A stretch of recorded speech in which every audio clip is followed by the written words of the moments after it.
Rules के मुताबिक UG तादोरी, मैं तुम्हें खत्म कर दूंगा।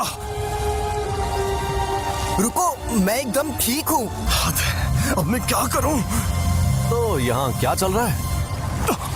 सातोरू गोजो सर, आप यहाँ पर? जी हाँ, वैसे मैं यहाँ आने वाला नहीं था, तो मैं यूं ही घूमते घूमते तुम्हारी मदद करने आ गया। तो फिर क्या वो तुम्हें मिली? सॉरी, मैंने उसे खा लिया।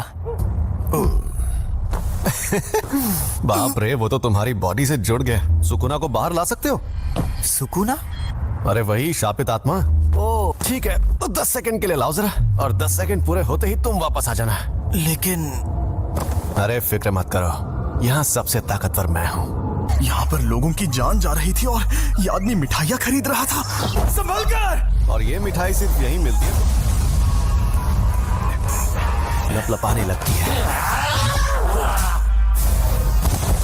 मेरा स्टूडेंट देख रहा है, तो मुझे थोड़ा दम भी दिखाना होगा।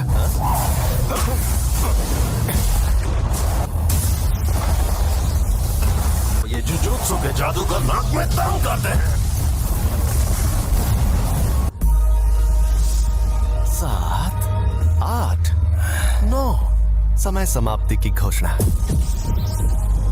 अरे नहीं,